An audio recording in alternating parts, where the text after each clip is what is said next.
Bonsoir à tous, heureux de vous retrouver mes chers élèves.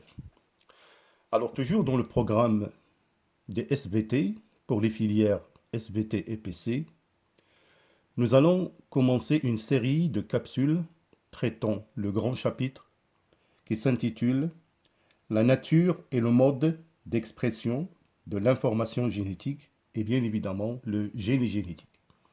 Donc nous allons aborder un grand chapitre qui traite dans l'ensemble l'information génétique. Nous allons la définir bien évidemment, quelle est sa structure et quels sont le mode de fonctionnalité. Alors bien évidemment, pour connaître les chapitres précédents de la première unité, à savoir la consommation de la matière et le flux d'énergie, le muscle squelettique strié et la conversion de l'énergie chimique contenue dans la molécule de l'ATP en une énergie mécanique, le travail musculaire. Donc je vous conseille bien évidemment d'aller visualiser les capsules et les exercices sur votre chaîne Fardari Channel.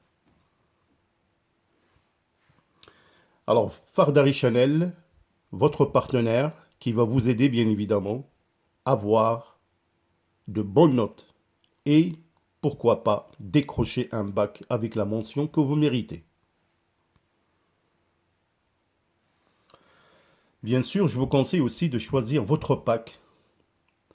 Le pack BIOF pour les trois matières, les mathématiques, filières SVT et PC, physique-chimie et les SVT. Bien évidemment, pour toute inscription et information, contactez le numéro suivant.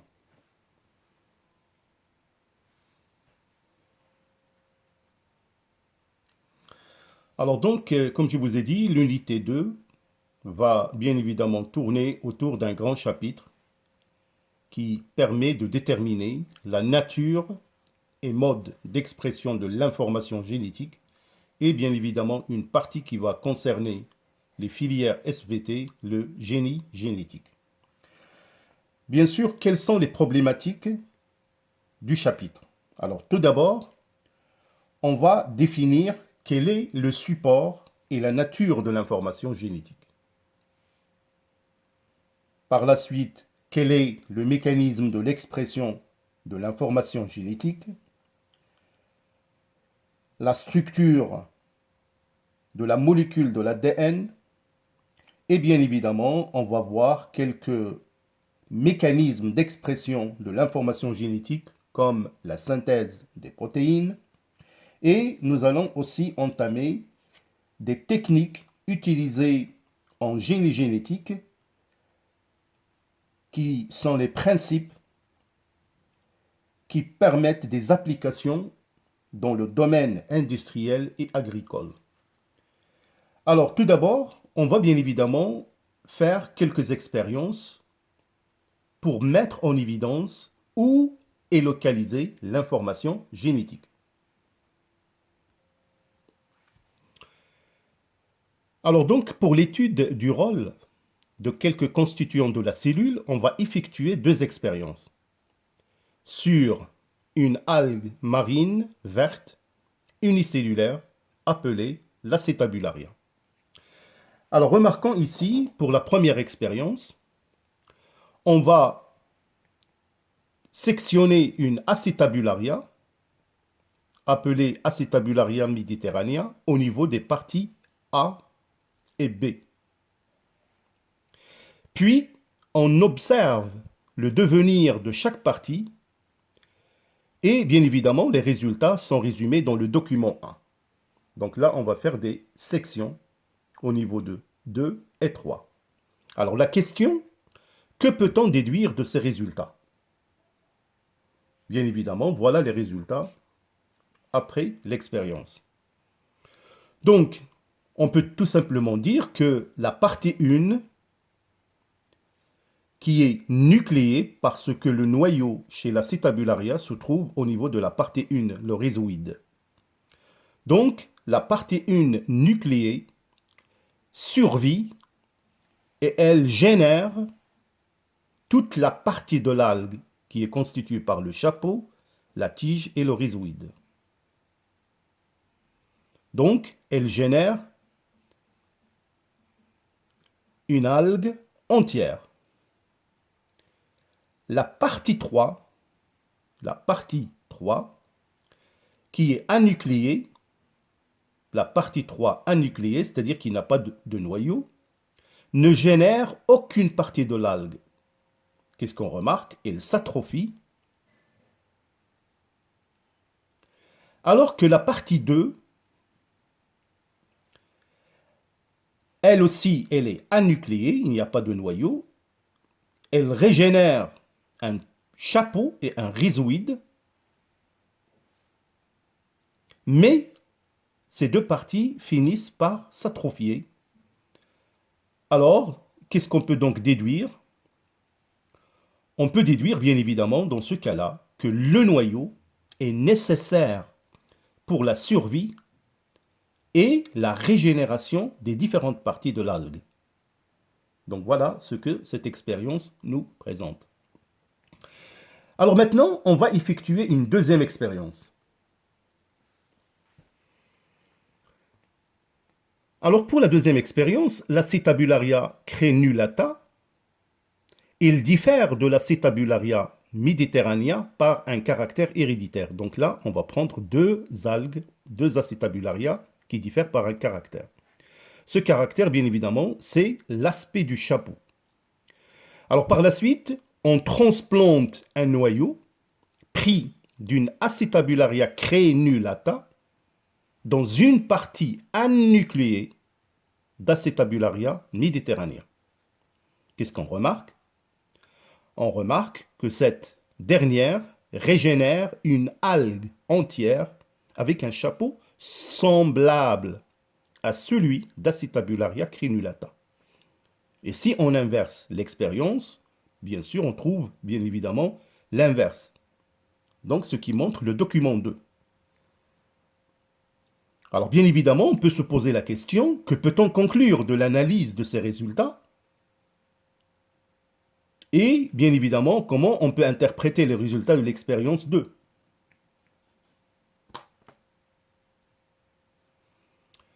Alors, pour la transplantation du noyau d'une espèce d'Acetabularia dans le cytoplasme d'une autre fait régénérer des structures propres à l'espèce qui était origine du noyau.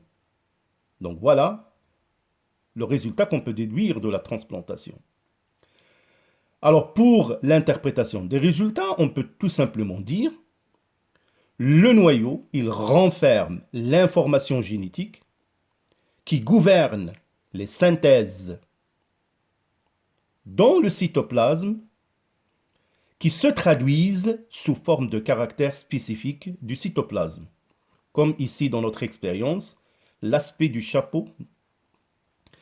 Alors donc nous verrons, mes chers élèves, que ce phénomène de l'expression de l'information génétique va se traduire bien évidemment par l'expression d'un gène qui va coder pour une protéine déterminée, qui va être responsable d'un caractère bien déterminé aussi.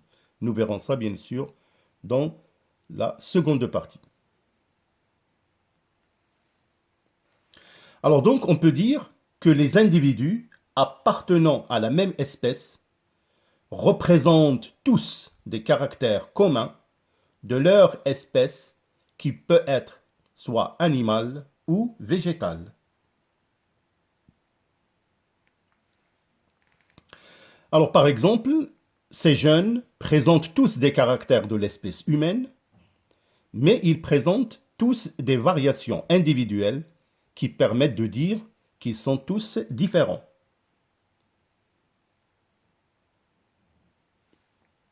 On peut aussi, bien évidemment, remarquer une diversité des caractères individuels chez les pommes. Voilà, encore une fois, une diversité des caractères individuels ici chez les chiens.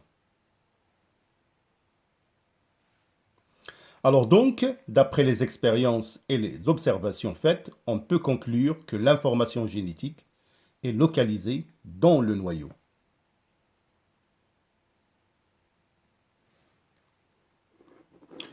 Alors donc, on peut prendre par exemple ces schémas là vous avez un schéma d'une cellule animale, d'une cellule végétale, et là nous avons des cellules, des organismes unicellulaires comme des bactéries. Alors, on peut observer bien évidemment que l'information génétique chez les cellules animales et végétales, elle est localisée dans cet organite qui est le noyau, qui est entouré par une enveloppe nucléaire. Alors, pour cette raison, les cellules ayant un véritable noyau sont appelées des cellules eucaryotes.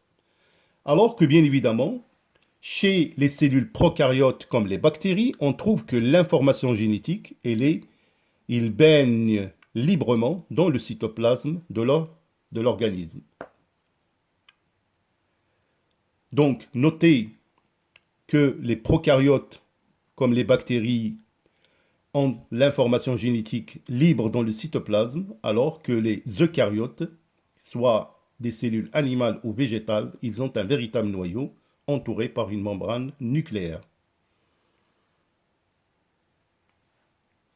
Alors maintenant, observons un noyau en interphase. Alors, comment on peut définir un noyau en interphase chez une cellule? C'est lorsque la cellule n'est pas en division. Alors donc, l'observation d'un noyau en interphase, là, chez une cellule animale, donc montre que ce dernier, le noyau, est constitué par une membrane nucléaire qui correspond au numéro 1 et une matière dispersée dans le nucléoplasme, si on peut se dire, c'est-à-dire l'intérieur du noyau, cette matière dense appelée la chromatine. Donc on peut parfaitement voir cette matière dispersée à l'intérieur du noyau. Alors on peut observer bien évidemment cette petite tache centrale 3 qui est le nucléole. Mais bien sûr, la structure du noyau, il est très compliqué et il fait l'objet des études supérieures. Alors donc l'observation un peu avancée de la chromatine, il montre que la chromatine, c'est l'état décondensé de l'ADN lors de l'interphase dans le noyau. Alors bien sûr, cette chromatine qui est constituée par des microfilaments, donc ces filaments, bien évidemment, ce sont les filaments d'ADN.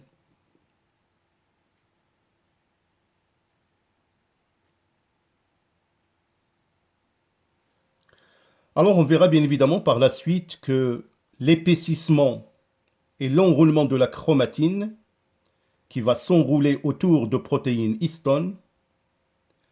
Donc cette condensation et spiralisation va finir par donner une structure.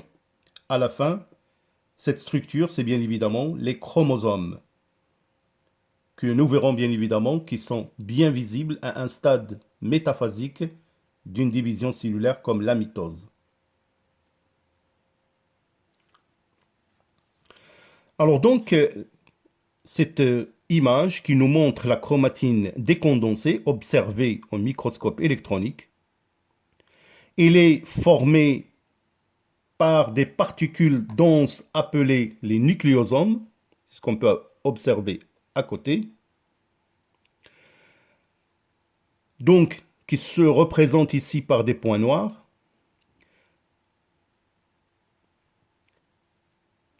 Donc l'enchaînement des nucléosomes forme ce qu'on appelle un nucléofilament de 11 nanomètres, appelé aussi fibre de chromatine, ou de façon imagée, on parle de collier de perles.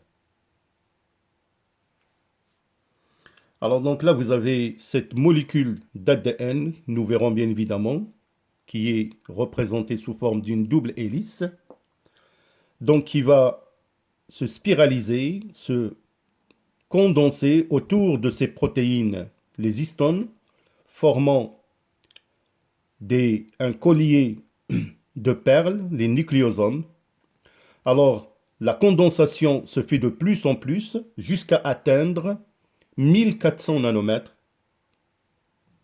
Et arrivé à ce stade, bien évidemment, se forment ces structures chromosomiques, les chromosomes.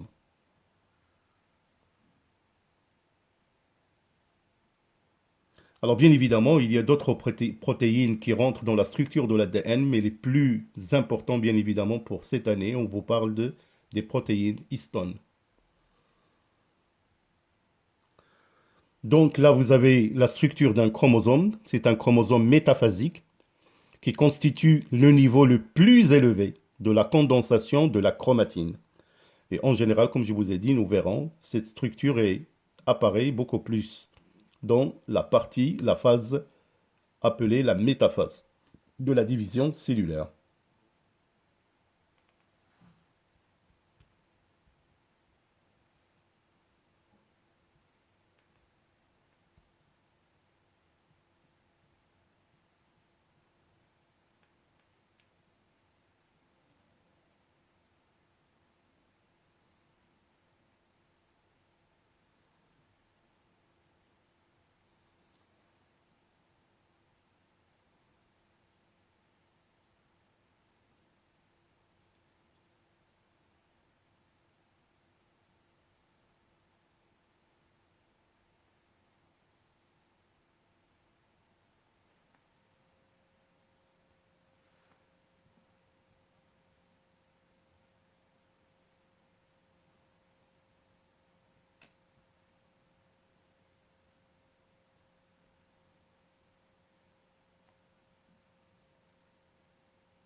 Alors donc, bien évidemment, on peut conclure que les chromosomes sont essentiellement constitués d'une substance chimique qui est l'ADN, acide désoxyribonucléique.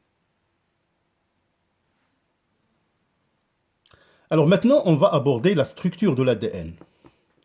Alors, comme vous pouvez bien évidemment le remarquer, en 1952, Franklin réalise des clichés au rayon X de l'ADN sous forme hydratée. Et on observe une figure en croix, comme vous pouvez voir bien évidemment ici. Alors cette figure en croix est les caractéristiques des structures en hélice. Donc on peut tout simplement dire par cette réalisation qu'il s'agit d'une structure en double hélice. Donc la molécule d'ADN est une molécule en double hélice.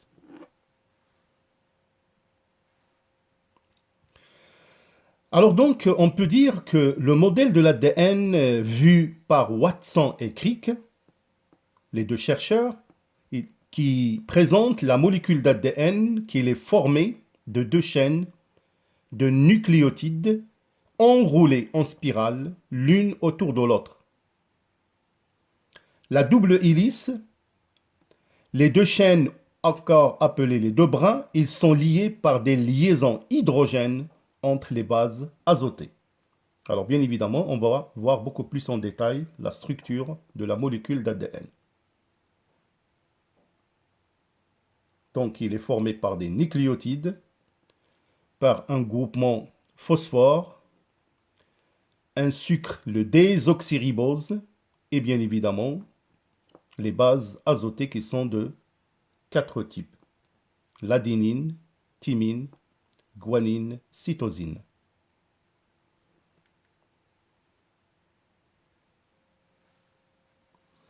Alors, bien sûr, nous verrons en analysant la structure de l'ADN que la base adénine est associée à la thymine, la guanine associée à la cytosine, et bien évidemment, les deux chaînes sont antiparallèles qui sont numérotées 3', 5' contre 5', 3'.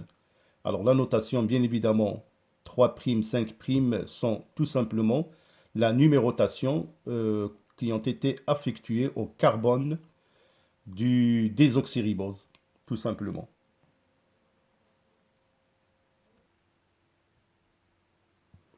Alors donc nous avons vu que l'information génétique représentée par cette macromolécule de l'ADN acide désoxyribonucléique est localisé chez les eucaryotes dans le noyau cellulaire.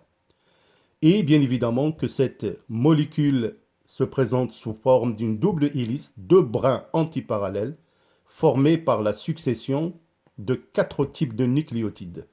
Alors donc je vous présente cette petite animation qui va bien évidemment mettre en évidence toutes les informations que nous venons d'évoquer.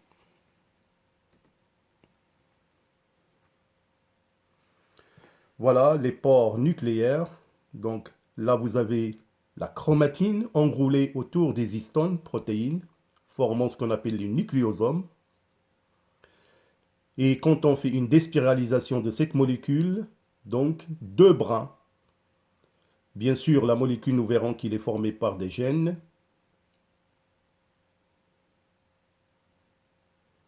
Voilà, donc la molécule d'ADN, un double brin.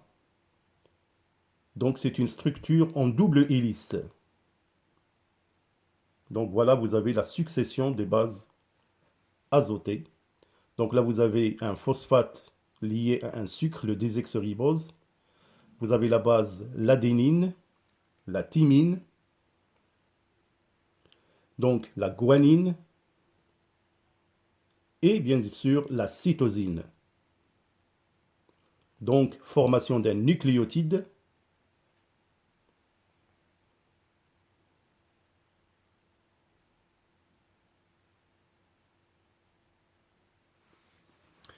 Alors maintenant, on va étudier beaucoup plus en détail la structure de la molécule d'ADN et bien évidemment séparer ses différentes composantes.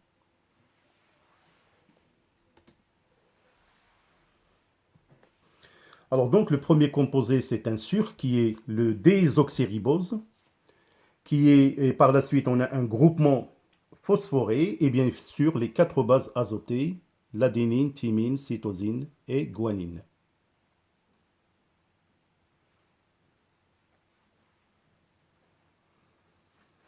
Donc l'association bien évidemment de ces composés forme dans un premier temps déjà vous avez le désoxyribose, donc là il manque un groupement oxygène carbone C'2. Là vous avez le groupement phosphoré et là vous avez le nucléotide. Donc un nucléotide est formé par un groupement phosphoré, un désoxyribose et bien évidemment une base azotée.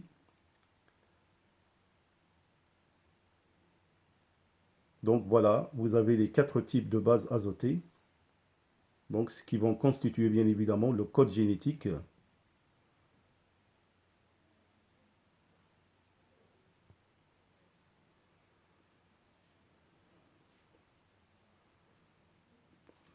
Alors bien évidemment, ces nucléotides sont formés, ou plutôt sont liés entre eux pour constituer le brin en formant ce qu'on appelle des liaisons phosphodiester.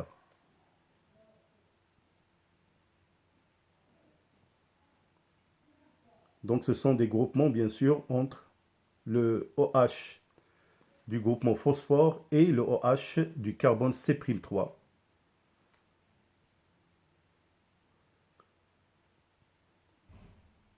Voilà, donc là vous avez une liaison phosphodiester.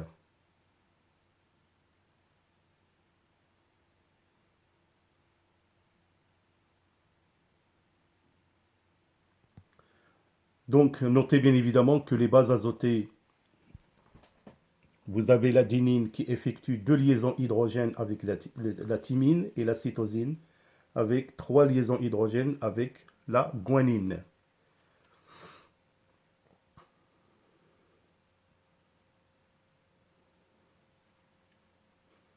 Donc voilà un brin de la molécule d'ADN, l'autre brin qui lui est antiparallèle.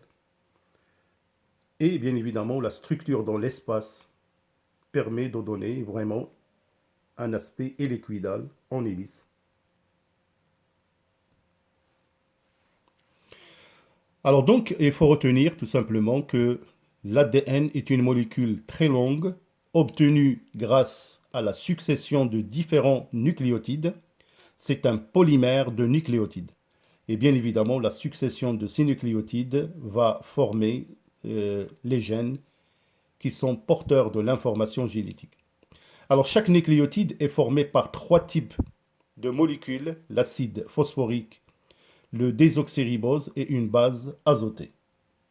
Alors, bien évidemment, les chromosomes, donc, ce sont des structures qui résultent de la condensation maximale de ces filaments d'ADN autour des protéines histones et ils sont visibles en mitose. Donc, c'est l'état de l'ADN très condensé. Alors donc, la succession de ces nucléotides, adénine, thymine, cytosine et guanine, donc c'est eux qui vont former un certain langage, un code, ce qu'on appelle le code génétique. Et ce code génétique, bien évidemment, est formé par un ensemble de gènes. Je vous donne juste un petit exemple. Par exemple, chez l'être humain, on a décelé jusqu'à maintenant plus de 20 000 gènes. Et nous verrons bien évidemment par la suite que ces gènes codent pour la synthèse d'une protéine bien déterminée et cette protéine se traduit par un caractère spécifique d'un être vivant. Alors voilà mes chers élèves, donc pour cette première partie qui nous a permis de mettre en évidence donc la structure de l'information génétique et la molécule d'ADN, alors nous verrons dans la seconde capsule le cycle cellulaire et quel est le rôle de la molécule d'ADN dans ce cycle. Voilà, bien sûr, j'attends vos commentaires. D'ici là, portez-vous bien. À bientôt.